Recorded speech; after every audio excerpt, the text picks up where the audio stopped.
നമസ്കാരം. നിങ്ങളെല്ലാവരും പതിവുപോലെ തന്നെ സേഫായിട്ടും ഹാപ്പി ആയിട്ടും ഇരിക്കുവാന്ന് വിശ്വസിക്കുന്നു. ഇന്ന് ചെറിയൊരു റീസൈക്ലിംഗ് ഐഡിയ കേട്ടോ വീഡിയോയിലുള്ളത്. കയ്യിലാണേലൊരു പ്ലാസ്റ്റിക് കണ്ടെയ്നറിൻ്റെ പൊട്ടിപ്പോയ അടപ്പാണ്. അതായത് നമ്മൾ വീട്ടിൽ സാധനങ്ങളൊക്കെ സ്റ്റോർ ചെയ്യുന്ന പ്ലാസ്റ്റിക് ഡബ്ബാസ് ഉണ്ടാവില്ലേ, അത്രയിലുള്ളൊരു വലിയ ഡബ്ബയുടെ പൊട്ടിപ്പോയ അടപ്പാണേ. കൂടെ ഞാനൊരു ഐസ്ക്രീം ഡബ്ബയുടെ അടപ്പ് കൂടി എടുത്തിട്ടുണ്ട്. ഇനി അരികൊക്കെ കട്ട് ചെയ്തേച്ച്, അരികൊന്നും എടുക്കുന്നില്ല, അരികൊക്കെ കട്ട് ചെയ്തേച്ച് അടപ്പ് രണ്ടും ഷേപ്പ് വ്യത്യാസം വരാതെ തന്നെ ഒന്ന് കട്ട് ചെയ്തെടുക്കുവാണ് ആദ്യം ചെയ്യുന്നത്. ഈ ബ്ലൂ അടപ്പാണെങ്കിൽ സർക്കിൾ ഷേപ്പിലാണ് ഉള്ളത്. ഐസ്ക്രീം ഡബ്ബയുടെ അടപ്പാണെങ്കിൽ ഓവൽ ഷേപ്പാണേ.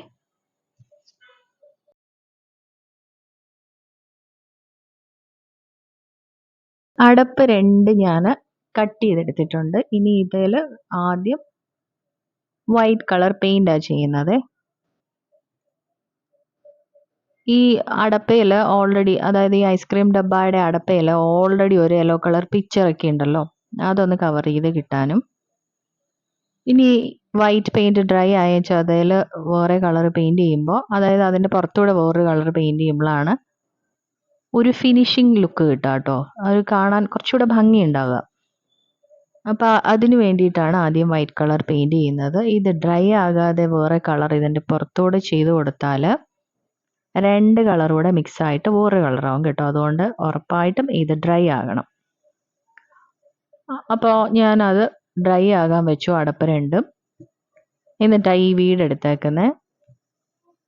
ഈ വീട് അത് ഡെക്കറേറ്റ് ചെയ്യാനുള്ള, പക്ഷേ ഇതിൻ്റെ കളറൊന്ന് മാറ്റി വെച്ച് ഞാൻ ബ്രൗൺ പെയിൻറ്റ് ചെയ്ത് കൊടുക്കാൻ പോവാണേ. ഈ ഗ്രീൻ പെയിൻറ്റ് ചെയ്തേക്കുന്ന എല്ലാ സ്ഥലത്തും ഞാൻ ബ്രൗൺ കളർ ആക്കാൻ പോവാണ്. റൂഫ് വന്ന് വൈറ്റ് ആക്കാനാണ് പോകുന്നത്. ഇപ്പോൾ വിൻഡോസും ഡോറും ഓൾറെഡി വൈറ്റ് പെയിൻറ്റാണ് ചെയ്തേക്കുന്നത്. പിന്നെ ഈ വീടുണ്ടല്ലോ, അത് ഞാൻ ഉണ്ടാക്കിയതല്ല കേട്ടോ. അയാൻ കുറച്ചുകൂടെ കുഞ്ഞായിരുന്ന സമയത്ത്, അയാൻ എന്ന് പറഞ്ഞാൽ ഞങ്ങളുടെ മോനാണ്. അയാൻ കുറച്ചുകൂടെ കുഞ്ഞായിരുന്ന സമയത്ത് ആൾ ടി വിയുടെയും മൊബൈലിൻ്റെയും ഒന്നും മുന്നിൽ ഒത്തിരി സമയം സ്പെൻഡ് ചെയ്യാതിരിക്കാൻ വേണ്ടിയിട്ട് ഞങ്ങളങ്ങനെ ടി വി കാണിച്ചാലും മൊബൈൽ കാണിക്കത്തില്ലായിരുന്നു, മൊബൈൽ കൊടുക്കത്തില്ലായിരുന്നു. അപ്പോൾ അങ്ങനെ ഒത്തിരി സമയം സ്പെൻഡ് ചെയ്യാതിരിക്കാൻ വേണ്ടി ഞാനും അച്ഛയും കൂടെ ഇത്തിരി ചെയ്യാൻ പറ്റുന്ന ആർട്ട് വർക്ക് ചെയ്യാൻ പറ്റുന്ന കാര്യങ്ങളൊക്കെ മേടിച്ചു കൊടുക്കുമായിരുന്നു. അത്രയിൽ അയാൻ തന്നെ കട്ട് ചെയ്ത് സ്റ്റിക്ക് ചെയ്ത് പെയിൻറ്റ് ചെയ്ത ഒരു വീടാട്ടോ ഇത്. ഞാനത് സൂക്ഷിച്ചു വെച്ചിരുന്നതാണ്.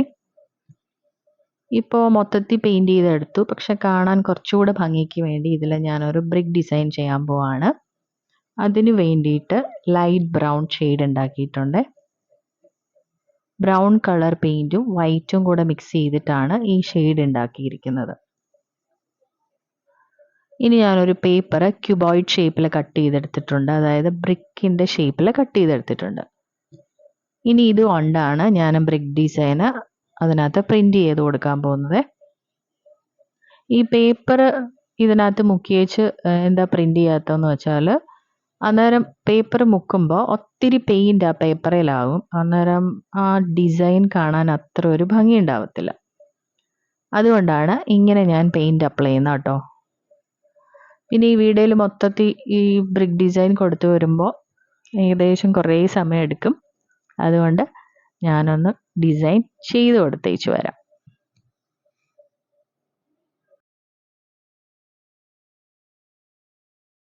ഇതിപ്പോൾ കാണുമ്പോൾ നിങ്ങൾക്ക് എന്തായാലും എങ്ങനെയാണ് ഈ ബ്രിക്ക് ഡിസൈൻ പ്രിൻ്റ് ചെയ്തെടുക്കുന്നതെന്നുള്ളൊരു ഐഡിയ കിട്ടിക്കാണും എന്നാണ് ഞാൻ വിശ്വസിക്കുന്നത് കേട്ടോ.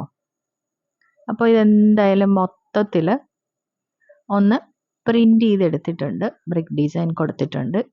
ഇപ്പോൾ കാണാൻ കുറച്ചുകൂടെ ഭംഗിയുള്ളത് പോലെ തോന്നുന്നില്ലേ?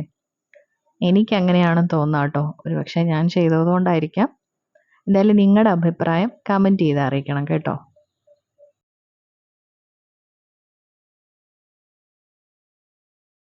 നേരത്തെ വൈറ്റ് കളർ പെയിൻറ് ചെയ്ത അടപ്പയിൽ അടുത്ത കളർ പെയിൻറ് ചെയ്യുക എന്നുള്ളതാണ് അടുത്ത സ്റ്റെപ്പ്.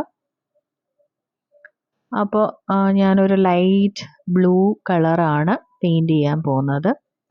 അതിന് വേണ്ടിയിട്ട് ബ്ലൂവും വൈറ്റും കൂടെ മിക്സ് ചെയ്തിട്ടാണ് ഞാൻ ലൈറ്റ് കളർ ബ്ലൂ ഉണ്ടാക്കുന്നത് കേട്ടോ. ബ്ലൂ കളർ അതായത് സ്കൈ ബ്ലൂ ഒക്കെയാണ്. സ്കൈ ബ്ലൂ അല്ല, അതിൽ നിന്ന് ഒരു ഇച്ചിരി കൂടെ ഡാർക്ക് ആയിരിക്കും. ആ കളറാണ് പെയിൻറ് ചെയ്ത് കൊടുക്കാൻ പോകുന്നത്. അപ്പോൾ വൈറ്റും ബ്ലൂവും കൂടെ മിക്സ് ചെയ്ത് എനിക്ക് ആവശ്യമുള്ള ഷെയ്ഡിലേക്ക് ഞാൻ ആക്കിയിട്ടുണ്ട്. ഇത് ഈ അടപ്പയിൽ മൊത്തത്തിൽ ഈ കളർ ചെയ്യുന്നില്ല കേട്ടോ, പകുതി വരെ ചെയ്യുന്നുള്ളൂ. കാരണം ബാക്കി പകുതിയിൽ ആണ് നമ്മുടെ ഐസ്ക്രീം ഡബ്ബയുടെ അടപ്പൊട്ടിക്കുന്നത്. നേരത്തെ എടുത്തു വെച്ചേക്കുന്ന ഐസ്ക്രീം ഡബ്ബയുടെ അടപ്പൊട്ടിക്കുന്നത്. അപ്പോൾ ഞാൻ ആ ഭാഗത്ത് ഗ്രീൻ കളറാട്ടോ പെയിൻറ് ചെയ്ത് കൊടുത്തത്. അത് ഞാൻ വീഡിയോ എടുക്കാൻ മറന്നുപോയെന്ന് തോന്നുന്നു. അപ്പം ഞാനത് സ്റ്റിക്ക് ചെയ്തും കൊടുത്തിട്ടുണ്ട്, ഐസ്ക്രീം ഡബ്ബയുടെ അടപ്പ് അവിടെ. ഇനി ഇതിൽ ആ വീട്, നേരത്തെ ബ്രിക്ക് ഡിസൈൻ ചെയ്ത് വച്ചേക്കുന്ന വീട്, പിന്നെ ഒരു ബ്രാഞ്ച്, ഒരു ബേർഡ് ഒക്കെ ഒന്ന്, ഒരു മരച്ചില്ലയും ഒരു കിളിയും ഒക്കെ ഡെക്കറേറ്റ് ചെയ്യുക, അതായത് സ്റ്റിക്ക് ചെയ്ത് കൊടുക്കാനുണ്ട്. അപ്പം ആദ്യം ഞാൻ ഈ വീട് സ്റ്റിക്ക് ചെയ്ത് കൊടുക്കാൻ പോകുന്നത്. ഇനി ഈ അടപ്പ് രണ്ടും കൂടെ ഞാൻ സ്റ്റിക്ക് ചെയ്യാൻ ഫെവിക്വിക്ക് ആട്ടോ യൂസ് ചെയ്തേക്കുന്നത്. ഇത് പ്ലാസ്റ്റിക് അല്ലേ, അന്നേരം ചിലപ്പോൾ വെയിറ്റ് ഒക്കെ വേറെ ഈ വീടൊക്കെ ചെയ്ത് കഴിയുമ്പോൾ വെയിറ്റ് ആകുകയാണെങ്കിൽ ചിലപ്പോൾ ആ പ്ലാസ്റ്റിക് രണ്ടും കൂടെ സ്റ്റിക്കായി നിൽക്കുകയില്ല. അതുകൊണ്ട് ഞാൻ ഫെവിക്വിക്ക് യൂസ് ചെയ്ത് അടപ്പ് രണ്ട് സ്റ്റിക്ക് ചെയ്തേക്കുന്നത്. ഇവിടെ വീട് സ്റ്റിക്ക് ചെയ്യാൻ ഞാൻ യൂസ് ചെയ്യുന്നത് ഫെവിക്കോളിൻ്റെ ഓൾ ഫിക്സ് ഗമ്മാണ് കേട്ടോ. അത് ഒരുവിധം എല്ലാ സാധനങ്ങളും ഈ ആർട്ട് വർക്കിനൊക്കെ പറ്റിയൊരു ഗമ്മാണ്. അപ്പോൾ അതുകൊണ്ടാണ് ഞാൻ അത് യൂസ് ചെയ്യുന്നത്. ഇതും ഫെവിക്കോള് യൂസ് ചെയ്ത് കഴിഞ്ഞാൽ ചിലപ്പോൾ പ്ലാസ്റ്റിക്കിൽ നമ്മൾ ഒട്ടിക്കുന്ന സാധനം ഒരുപാട് സമയം ഹോൾഡ് ചെയ്തു എന്ന് വരത്തില്ല ഫെവിക്കോള്. അതുകൊണ്ടാണ് ഫെവിക്കോളിൻ്റെ ഓൾ ഫിക്സ് എന്ന് പറയുന്ന ഗ്ലൂ യൂസ് ചെയ്ത് ഈ വീട് ഒട്ടിക്കുന്നത് കേട്ടോ. ഇനി ഈ വീട് സ്റ്റിക്ക് ചെയ്തതിന് ശേഷം അതിൽ ഒരു ബ്രാഞ്ചും അതിലൊരു ബേഡും സ്റ്റിക്ക് ചെയ്യാനുണ്ട്.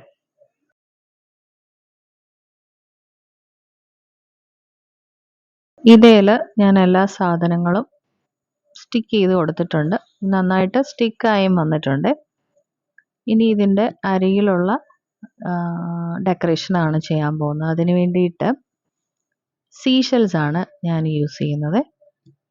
അപ്പോൾ ഇത്രയിലുള്ള സീഷെൽസിൻ്റെ കുറേ മാലകൾ എൻ്റെ കയ്യിലുണ്ട്. പണ്ടെപ്പോഴോ എവിടെയോ പോയപ്പോൾ എനിക്ക് ഇത്തരം കാര്യങ്ങളൊക്കെ ഇഷ്ടമായതുകൊണ്ട് എൻ്റെ കെട്ടിയവൻ എനിക്ക് മേടിച്ചുകൊണ്ട് തന്നതാണ് കേട്ടോ. 3-4 മാലയുണ്ട്. അപ്പോൾ അത് ഒന്ന് പൊട്ടിച്ചെടുത്തിട്ട് ആ സീഷെൽസ് കൊണ്ടാണ് ഞാൻ ഇതിൻ്റെ ചുറ്റും ഡെക്കറേറ്റ് ചെയ്യാൻ പോകുന്നത്.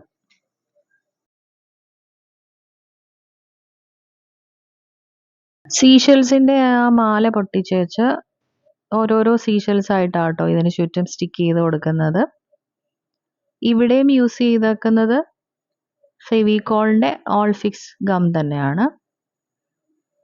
ഇത് മൊത്തത്തിൽ ഇങ്ങനെ ഓരോരോ ഇതായിട്ട് ഒട്ടിച്ച് വരുമ്പോൾ ഒരുപാട് സമയമെടുക്കും. അപ്പോൾ ഞാൻ എന്തായാലും ഒട്ടിച്ചേച്ച് വരാം. അപ്പോൾ ഇതാണ് അതിൻ്റെ ഒരു ഫിനിഷിംഗ് ലുക്ക്. ഞാനൊരു വാൾ ഹാങ്ങിങ് ആണ് ഉണ്ടാക്കിയത് കേട്ടോ. പിന്നെ കുറച്ചുകൂടെ കാണാൻ ഭംഗിയായിട്ട് സീഷെൽസ് കൊണ്ട് തന്നെയാണ് മൊത്തത്തിൽ ഡെക്കറേറ്റ് ചെയ്തേക്കുന്നത്. ഇത് ഇങ്ങനെ തൂങ്ങിക്കിടക്കുമ്പോൾ കാണാനൊരു ഭംഗിക്ക് വേണ്ടിയിട്ട് ഇതുപോലെ സീഷെൽസ് കൊണ്ട് ചെറിയ ചെറിയ മാലയൊക്കെ ഉണ്ടാക്കി ഇങ്ങനെ അതിനകത്ത് ഒട്ടിച്ചിട്ടുണ്ട്. പിന്നെ ഞാൻ അതിനകത്ത് welcome to our happy land എന്നാണ് എഴുതിയേക്കുന്നത് കേട്ടോ. വീടിൻ്റെ മുന്നേ തൂക്കാൻ വേണ്ടിയിട്ടാണ് ഇത് ഉണ്ടാക്കിയിരിക്കുന്നത്. അപ്പോൾ വീടിൻ്റെ മുന്നേ തൂക്കിയിട്ടുള്ള വീഡിയോ കാണിക്കാവേ. വീടിൻ്റെ മെയിൻ എൻട്രൻസിൽ തന്നെ ഇത് ഹാങ് ചെയ്തിട്ടുണ്ട്. വന്നവർക്കൊക്കെ ഇത് ഹാങ് ചെയ്തതിന് ശേഷം വീട്ടിൽ വന്നവർക്കൊക്കെ ഇത് ഇഷ്ടപ്പെട്ടു കേട്ടോ. പ്ലാസ്റ്റിക്കിൽ ഡബ്ബയുടെ അടപ്പ് കൊണ്ടാന്ന് പറഞ്ഞിട്ട് ആരും വിശ്വസിച്ചിട്ടില്ല. ഞാൻ എന്നെ തന്നെ പുകഴ്ത്തുന്നല്ല കേട്ടോ. അപ്പോൾ പുതിയ വീഡിയോ ആയിട്ട് പെട്ടെന്ന് തന്നെ വരാം. അതുവരെ എല്ലാവരും ഹാപ്പി ആയിട്ടിരിക്കൂ. ബൈ.